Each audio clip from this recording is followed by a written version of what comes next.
Hey everyone, welcome back to the channel. Thanks for tuning in for another episode.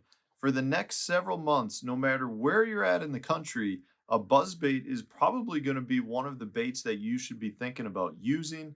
Generally speaking, anytime you start having falling water temperatures during the fall period, so you're going to have falling water temperatures, you're going to have you're losing daylight on a daily basis, and the primary forage species in most lakes are starting to move higher up in the water column and shallower, which means topwaters are going to become a much bigger factor until you start getting into the mid 50-degree range.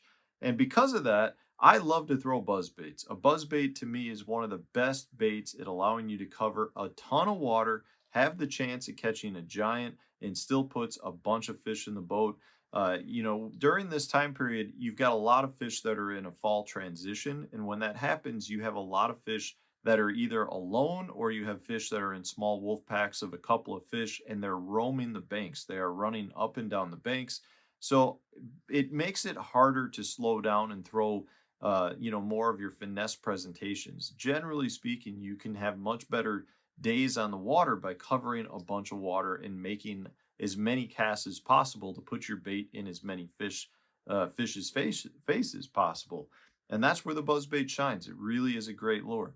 Now, top waters in during this entire season are going to be very good for you, but one thing that makes a top water bait better during the fall than other baits is how well you can fish it clean through some cover, and that's where the buzz bait can excel over top water baits that have treble hooks. And what I mean by that is because you have falling water temperatures, you have a lot of fish that are pulling really tight to cover. Dock posts are going to be huge, maybe floats on floating docks, lay down trees, stumps, really thick clumps of grass. All of these thick pieces of cover are going to grab sunlight, produce heat in those areas. So when you have falling water temperatures, the bass like to hold really tight to them. The problem is baits with treble hooks don't come through that stuff really well. But a buzz bait does. It's a single hook and it's, for the most part, very, very weedless. So I generally love to throw a buzz bait during this time. Now, having said that, I do think your trailers make a big impact. So in this case, this is a Picasso Toad Slayer buzzbait. So this is a buzzbait that does not come with a skirt. It's meant to have a plastic bait slid up over the back end. I generally really like to fish buzzbaits that have a plastic on the back versus a skirt. Now, skirts still work well, but it tends to be easier to fish a buzzbait slower and get them to ride higher in the water when you've got a bulkier plastic on the back. At least that's my opinion. I do think you do a better job at mimicking some of the forage species as well, which is one of the important things during the fall month. So here, I got here my 5 favorite trailers to use to put on the back of a toad slayer or whatever buzzbait you like to put a plastic onto. And in this case, just a little bit about the toad slayer. A couple of things that I really like about it. First, it's got a rusted rivet, so it's extremely squeaky. You can hear how loud and squeaky that is right out of the package. The second is the lead weight that comes on it. Now, this is a 3/8 ounce buzzbait. The lead weight that comes on it is very streamlined and then has a little bit of a hook on the front, a little bit of a point. So what that does is it really locks your plastic into place. I find that it's really easy to slide your plastics on and they lock in really well. So a couple of the baits that I love to do. The first one we're going to talk about, this is just your typical horny toad. So the horny toad is kind of known as being one of the best baits at sliding onto the backs of buzz baits. And it's great for a couple of reasons. One, because of the body shape on it, so it rides flat, it brings your buzz bait to the surface really well. The feet do a great job at kicking both under and on top of the water. And lastly, it's a pretty bulky bait. And because of that, it really does fit very well onto your toad slayer or onto your buzzbait that you're going to be using. You got to have a bait that's got enough bulk in plastic where it actually will form over the bait and makes it easier to rig versus tearing when you slide it up. So the horny toad by Zoom is an excellent bait. I mean, this is called a toad slayer for a reason. Most of the companies out there produce some form of toad. So that's what this is referred to as a soft toad. You know, it's made for retrieving over thick cover. They tend to fit really well on these buzzbaits. So any of your toads, whatever your favorite one, I really like to throw the horny toad. Next up, we've got here the Berkeley Pit Boss. And this is, again, pretty much for the same reasons. You've got a bait that's wider, so when it runs through the water, it brings your buzz bait up. And then you've got 4 kicker legs on the back that do a great job at allowing you to slow the buzz bait down if you want, but keep your buzz bait high in the water. Again, it's a very thick bait, so it fits very, very well.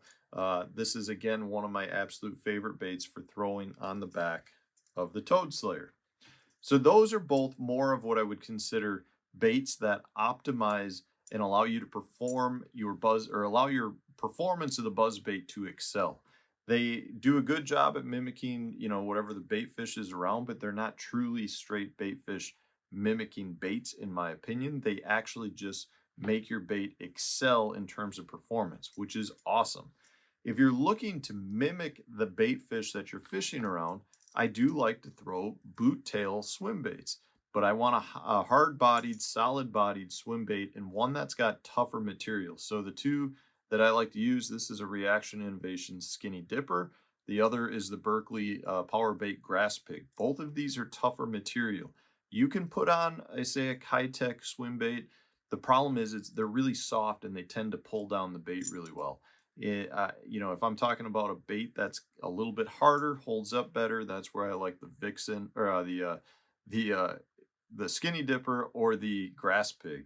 But again, a boot tail swim bait does a great job then at mimicking your bait fish. I don't think it gives you as good a performance as, say, those first two baits, but it does probably do the best at mimicking the forage species that you're trying to get the fish to key in on. Now, I will say, generally speaking, I don't like to throw straight-tailed baits. Like if I put a fluke on the back, the problem with that is it's not doing anything to help my bait come up to the surface. So you got to work harder to keep your bait up to the surface. You got to reel a little bit faster.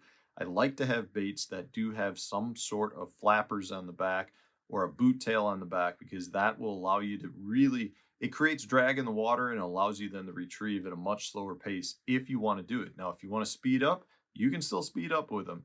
But when you want to slow down because your bait's in the strike zone, or you really want to let it almost hover in place at times, you got to have a bait that's got some craw flappers on it. Generally, that's going to be your best.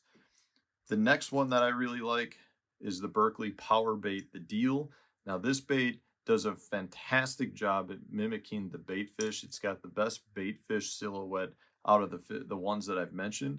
And what I do like about this bait is I can rig it either on the side, or I can rig it so that it's vertical in the water column. It really kind of just depends on what you're looking to achieve out of the bait, but it does a great job at mimicking the forage species again, and it's got the bulk and the mass to fit very easily over the Toad Slayer.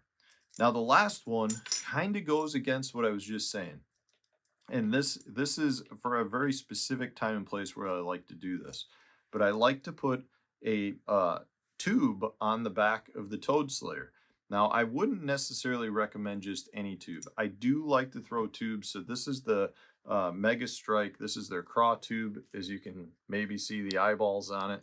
The reason I like this one or some of the other tubes over maybe your traditional tubes is because it's hard. The first half inch of it is hard, and therefore it really does a much better job at staying on it. Now, if you just had a typical tube, you could probably pop that over place, and it doesn't hold up as well. This has a lot of hard bodiness up in the front of it. It's really a flipping tube. That's why they added plastic down into the bait so it stays on your flipping hooks better. Now, as I mentioned before, a tube doesn't have that pull to keep your bait where it needs to be. But I really like to throw a tube in very, very clear water. If I'm fishing in areas where I want this to be moving fast, where I'm not necessarily trying to just kind of keep my bait in the strike zone, I'm really trying to get those fish to commit, which generally is in extremely clear water. That's where I like a tube, because from that instance, I actually want to retrieve the bait faster and keep it moving and almost downsize the appearance of my bait. A tube will do that. It will really allow you to retrieve it very quickly, still gives you the good streamline approach of what a bait fish looks like. And it's just a simple bait to use, and they hold up right if you choose the right ones. But for clear water, that's what I like to go with. I actually like to have a bait that does cut right through the water and doesn't put off a whole lot of extra vibration. But these are the 5 plastics that I love to use on that Picasso Toad Slayer. It's one of my favorite buzz baits. It's one of the best times of the year to throw it is like right now, all the way up until when the water temp starts getting into that upper 50s, mid 50-degree range. But give it a try, guys. I'll put links to all these if you want to check them out. I assume they're all sold. I'm not sure if the Mega Strike Craw Tube is or not, but I'll put links to all of them at Tackle Warehouse if they are available. And get out on the water while you can. I mean, here in Wisconsin, we've got a really nice fall day. Probably only got about a month of open water left, hopefully a month and a half. So I'm going to take advantage of everything that I can. So I'm going to get out right now. I'm going to grab the boys. We're going to go outside. If you liked today's video, hit that like button, subscribe to the channel if you haven't done so already. Stay tuned, new video coming out tomorrow.